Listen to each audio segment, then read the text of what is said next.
Drifters attack gates to Zarzakh as event horizon appears around system. Drifters have launched an all-out attack on the 4 systems that contain stargates to Zarzakh. Zarzakh is the only unique solar system in close proximity to a black hole currently occupied by the Deathless Circle. It is only accessible via ancient Jovian gates, which are located in 4 systems in distant reaches of New Eden. These systems are Turner, Alcivoinen, HTAC PA29, and GTAC OQ86. Roaming drifters have been detected in these gate systems, along with sleeper drones under their control. As the attack began, deep space telemetry detected a massive warping of space-time around Zarzakh itself. This warping has created a boundary through which no events can be observed. It is functionally the same as an event horizon around a black hole, except for the selected energy and matter seems to be able to pass through it unimpeded. Reports out of Zarzakh have confirmed that there has been no change inside of the system itself, or with the black hole present there. The scope has reached out to the Society of Conscious Thought for insights into the ongoing events. SOCT CEO Edemi Sever has informed us that, quote, "We are in the early days of trying to understand this new phenomena. This is the first observed case that we are dubbing selective hyperdimensional event horizon, and at this point, its exact nature and origins remain unclear." In the gate systems, drifters have attempted to activate stargates linked with Zarzakh. While these gates are still functional, the drifters' attempts have failed. This is the first time drifters have been detected interacting with the stargates. Edme Siver has explained, "This is an indication that the drifters are unable to use the typical wormhole transits to travel beyond the horizon into Zarzakh. It is beyond a doubt that Zarzakh itself is the drifters' true target." Drifter forces in the besieged gate systems have deployed never-before-seen structures that are generating incredible, powerful space-time warping fields. SOCT telemetry indicates that these fields are attempting to disrupt and ultimately breach the horizon. Designating as Horizon Breach Engines, these structures are under the control of a single drifter, Tyrannos Tecton. What we are witnessing, Sever qualified, is a hyperspace siege. Capsuleers approaching the location where engines have been deployed, called Horizon Siege Points, have received communications from Malaya Harada. Malaya Harada is the caravan master of the Harada Oki, a Deathless Circle-aligned Thucker caravan. She appears to be hunkered down inside of the Fulcrum along with many other Deathless operatives and are offering rewards to any Capsuleers willing to disrupt the Drifters' efforts. The Drifters, Silent Tyrants. This attack, which began today on the 9th of September, YC-126, takes place over 9 years since the Drifters first emerged in New Eden. While this siege is the first time there has been any sign of Drifter interest in Zarzakh, it is not the first time that they have been connected to Jovian sites. In addition to Jovian gates, which provided the Stargate connections, Zarzakh is home to the Fulcrum. The Fulcrum is a massive station of ancient Jovian designs currently occupied by the Deathless Circle. The Drifters have shown great interest in Jovian observatories, large structures whose reveal coincided with the Drifters' emergence. The Drifters have also been connected with the Sleepers, an offshoot of the Second Jovian Empire that once called Wormhole Space its home. Drifters have been observed raiding sleeper infrastructures left behind from an era prior to their exodus to Wormhole Space. While all attempts to communicate with the Drifters have failed, data tags on Drifter vessels have revealed the names of some Drifter pilots, all of whom include the word Tyrannos. They're also tagged as being part of a single organization, the Vigilant Tyrannos. The name implies a connection to the Tyrants enclave established by Myko Bor, the first Tyrant, which ruled over the Second Jovian Empire. Drifters are extremely hostile and should be approached with caution. Emanation locks appear in Zarzakh. A source inside the Fulcrum has confirmed that its deep systems activated as the horizon came into effect, causing speculation that the Fulcrum itself is the cause. At the same moment that the horizon appeared, changes were observed in the behavior of the stargates inside of Zarzakh. An effect identified as Emanation lock has been experienced by those who travel into Zarzakh. After entering Zarzakh, stargates now only allow exit back into the system from which the traveler originated. All other transits are barred by the horizon. The current leading hypothesis is that this is an automated security response, protecting the system from any unchecked traffic.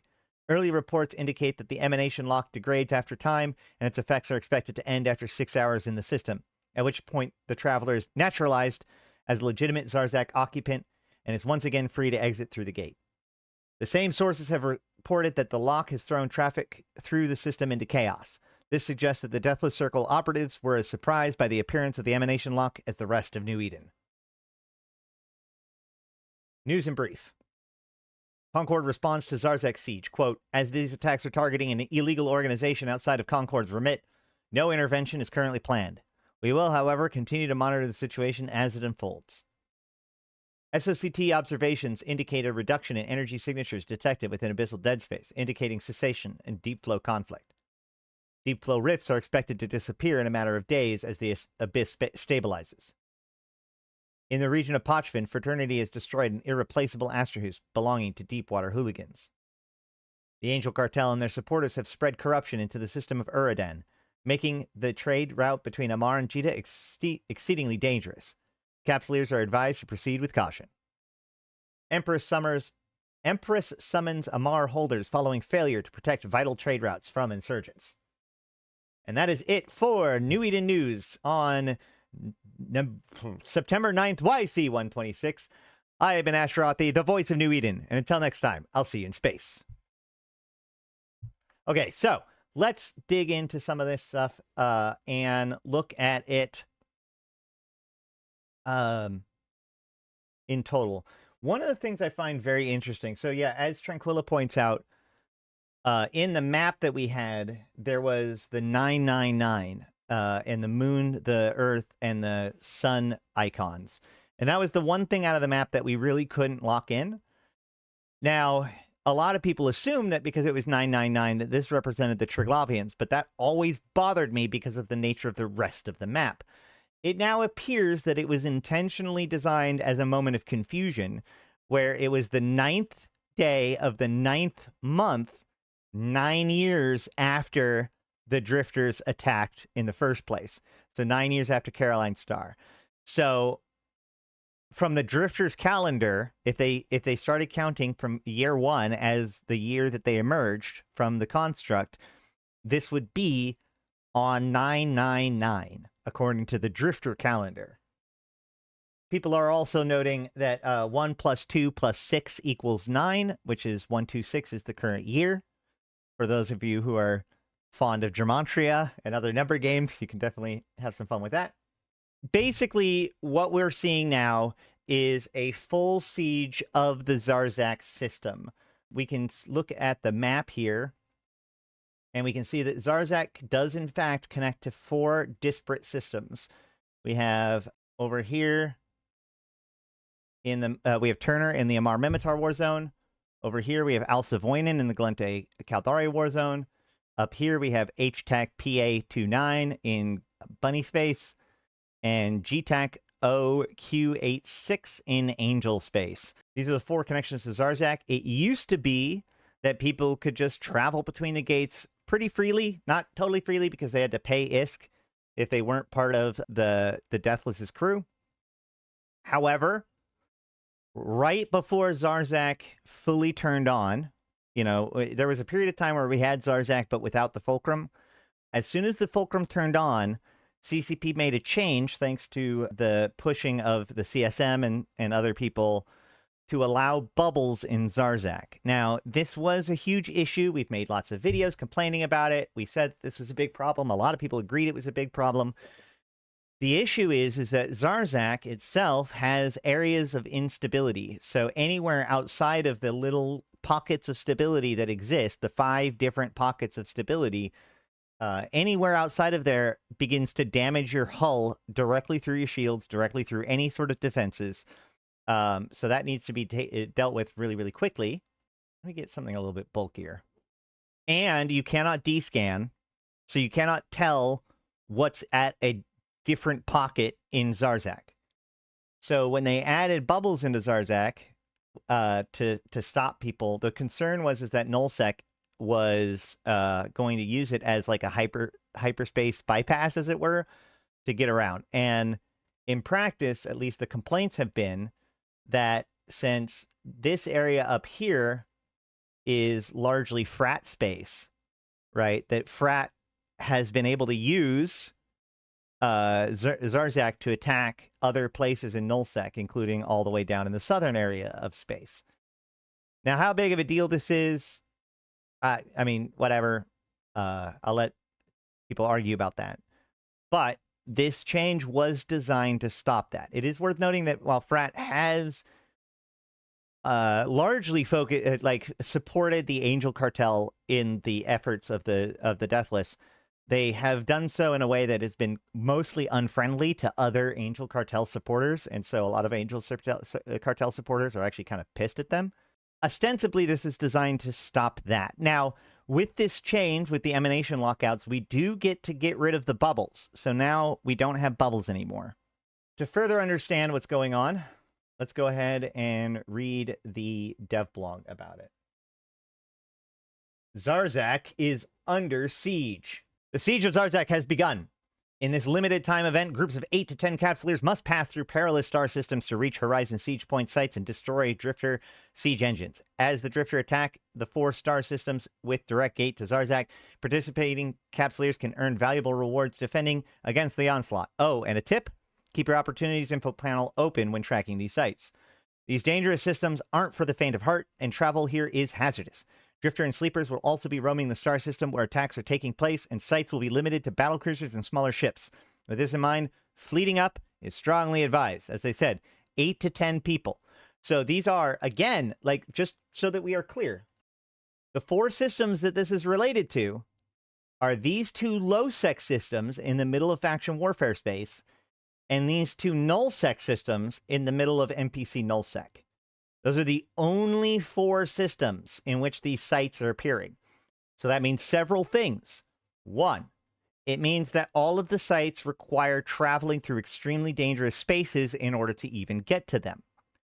2, they require heavy equipment, up to battlecruisers, and a lot of people, somewhere between 8 to 10 people. And 3, they are hyper-focused into only 4 different systems in New Eden, which means they're going to be highly competitive, or at least highly disruptive. So it's going to be interesting to see where this goes. Is this entirely inaccessible to casuals? 100,000%. Yes. This is not a casual thing. I have a picture of the 4 mods that can drop from the system if you want. Are they these 4? There are new officer mods. I'm silly. Okay. Interesting. Well, let's go ahead. Actually, so here's a pro tip. You go to Hobo Leaks, right, like this. You go to TQ Revisions. You go to the top one. That gives you the difference between the last patch and this patch. And then you click on New Items. And then you click on this thing. And then you copy. You just copy that whole text. And then move it back to the main page or your game. Open up Utilities, Notepad, New Note, 999, paste. Boom.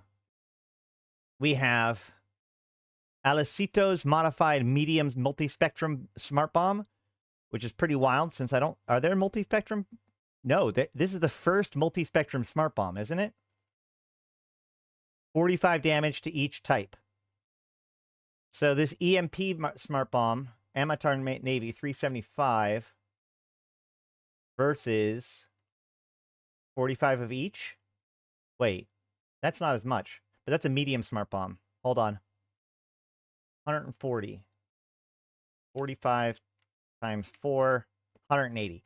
So, okay, great. So this does more damage, but it's across all of the damage types. So we can see it is a lot bigger. Over 50% the radius of a normal smart bomb of its size. In fact, 94. It's closer to a large smart bomb. Wait. Oh. There are multiple multispectrum ones. Okay. I'm looking at the large. No, that's the medium. Okay, I've already fixed it. Yeah, I fixed it. I was intentionally looking at that. Okay. Hold on. Sorry, I assumed that since there was... I thought it was the only multi-spectrum smart bomb. It's not, apparently. Who's Alicto? Yeah, no, it's Alicto. Wait, hold on. What? Oh, yeah, okay. We got it. I think I've straightened it out. I think we're good. I think we've caught up. I was comparing a medium smart bomb to a large smart bomb because it has the large smart bomb range, but it has more damage than medium smart bomb. We're fine. Yeah, Tyrannos Electo, who is the main dude, right? Hold on. I didn't actually look up that name. I looked up the rest of them. Oh, it's one of the Furies. Wait, hold on. Oh, yeah, it's Strategos. Strategos is the fourth one. So yeah, a little bit of a spoiler. The three new drifters that have appeared. Where are they? No? Whatever. The three drifters that have appeared are named after the Furies in Greek mythology, by the way. The three Furies. Which is a weird parallel to the three sisters of Triglav, right? Like, that's an interesting parallel. I'm comparing.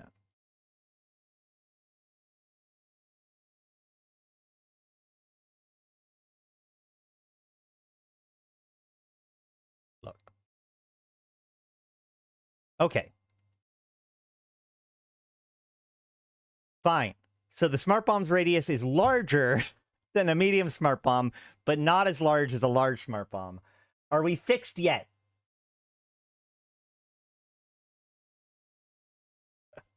Are we all happy now? It's good, okay? It's a good smart bomb. That's the secret. That's what we're trying to get with here. No, so people are asking, what is this for? The answer is all of those smart bombing Proteuses that run around in low sec potting people. This is their like new favorite toy. Let me tell you. Yeah. All right, let's move on. Oh yeah, I do have it. Wait, do I? No, I don't. Next. Medium energy Nosferatu. At least this one, it has proper variants. So it's going to make it a lot easier. Optimal range, energy transfer, power grid. So it's now the best. Oh, it's the only medium Nosferatu officer mod. So it's now the new best medium energy Nosferatu.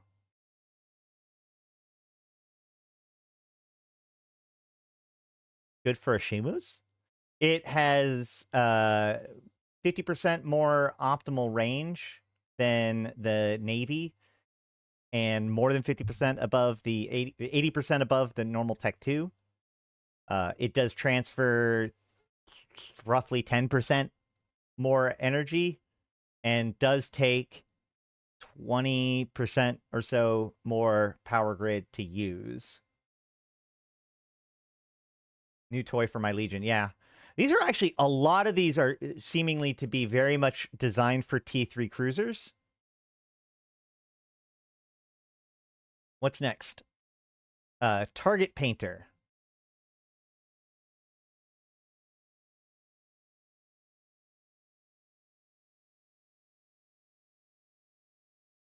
Once again, it is the only officer target painter now.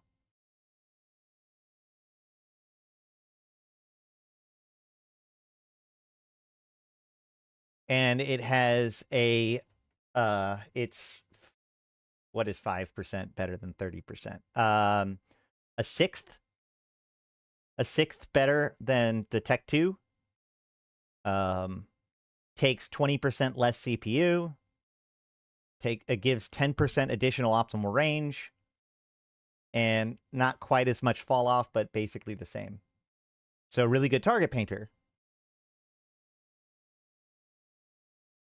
This is probably going to be the one that sees the most like widespread use, especially as an officer mod, because it's not a medium. You know, target painters are target painters, so this could be just as good on, say, a Dreadnought or a Titan. Medium smart bombs are a little bit underclassed on a Titan, probably.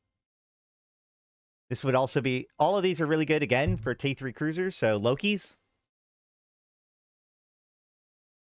And Strategos Modified Heavy Stasis Grappler. Once again, the only officer mod.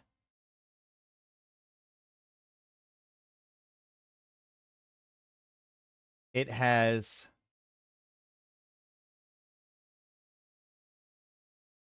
over T2, it has a 20% reduction in activation cost. It has a 25% increase. No, reduction. Not quite 25%. 20%? About 20% reduction in CPU. 10% increase in power grid. But 85 to 88% increase. So that's 3%. So this is actually an interesting one. And this is an interesting time to talk about how things magnify as you get closer to 100%, right? Because, you know, we've been looking at this and there's been 10% here, 10% there, but this is like less than 10%, less than 5%, because 4%, like total would be a 10%, would be a 5% increase from 80 to 8 or 85 to 88. But it's only a 3% total increase. But here's the thing about that. Yeah, the range is nuts. The range is almost twice as far. Which, given the way that stasis grapplers magnify, means that this thing's going to reach forever. Right? That is true. But I'm really interested. I want to drill in on this magnification thing. Because if you think about it, yeah, it's nearly a 20% increase in power. And even though it's only a 30% or 3% increase overall. And the reason why is it's the exact same thing as like incoming damage, right? So if you think about it, their speed, let's say the enemy's target speed is, for the ease of this math, 100 meters per second, right? We're talking about something that's going fairly slow already. Whatever, fine. 100 meters per second. We hit it with an 85% web. How fast are they going?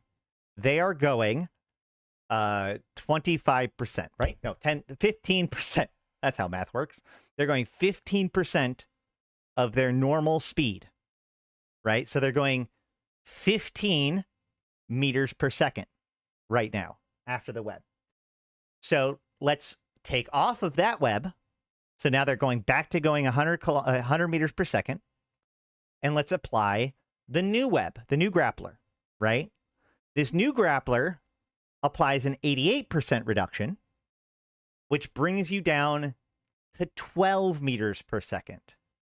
So even though it's only 3% difference, we have, if we pull up our trusty calculator again, we can see that 12 divided by 15 equals 80. So you're actually seeing a 20% reduction in effective speed by upgrading from a heavy stasis grappler 2 to this officer grappler. You're reducing their speed by 20% of what they would have been if you had grappled them, even though it's only a 30% improvement in the strength of the module itself. This is also why, like, if you can get, like, your resistance, like a resistance from 90 to 91% is not a 1% reduction in damage.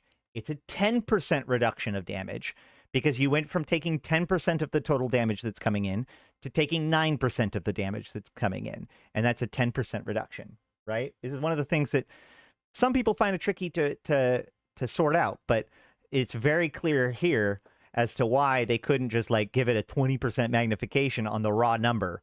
That would be rough. That would be nearly 100%. Some of these modules may end up being around 3 billion or more. Do people use them? Yeah, mostly on things like Titans or other like extremely fancy ships. You know, the kind of ship that if you lost it, you're not going to be, you know, the officer mod isn't the saddest thing about it. I have seen some people use officer mods fairly daring. You know, somebody's got to use those Zoria guns, and somebody will use these too, right? The question is who? Now, the stasis grapplers are, ironically, not for T3 cruisers. I don't think T3 cruisers can use stasis grapplers. Pretty sure that's battleship only.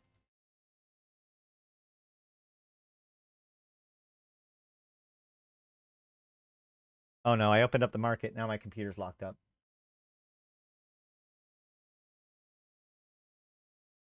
No, with these modules, these are all modules that have never had an officer module for them in the past.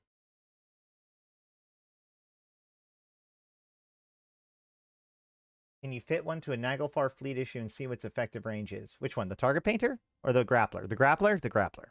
When my computer gets done freezing up, I can do that.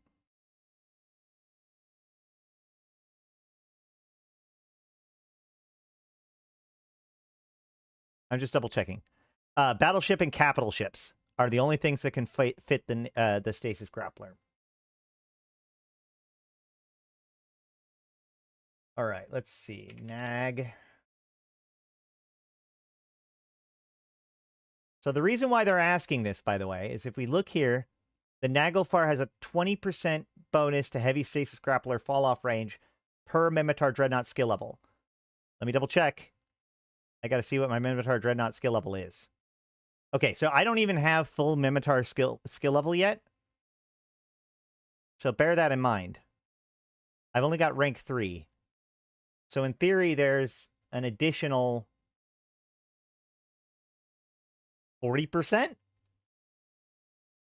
Let's see what happens.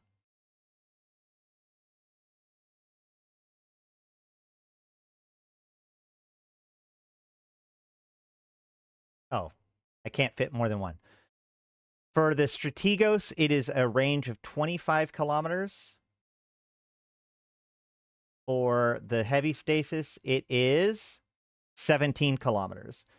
So the reason why this is important is because of the is the fall off. Let's turn oh, dang it. So optimal range within 1,000, range within 1,700, but that's fall off, right?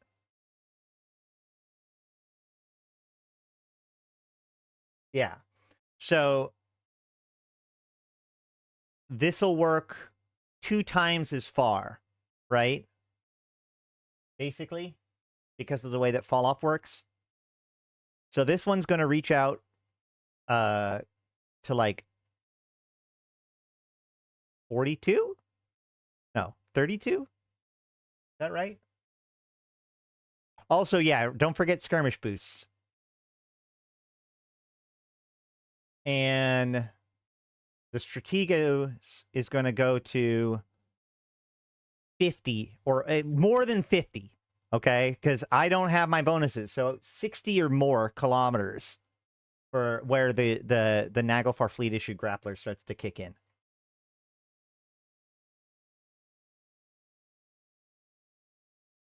You've had 6 ads already. I have it set to automatic. I'll have to check to see whether or not there's some weird setting, or like if it's like being overly aggressive or not. That is not the plan. Is that while sieged? I do not.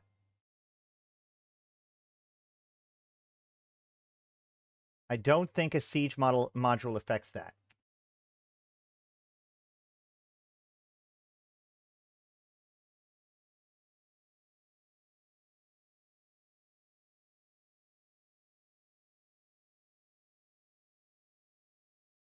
Yeah, it doesn't affect the grappler.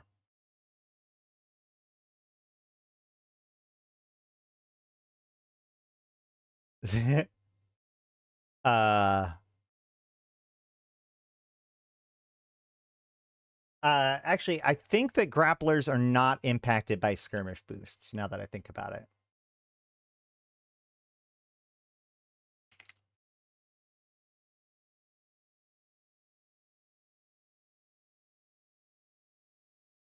Can I fit skirmish boosts? No, can't fit him on Dreadnought. All right. So that is the officer mods that you can get for doing this event. That seems pretty strong.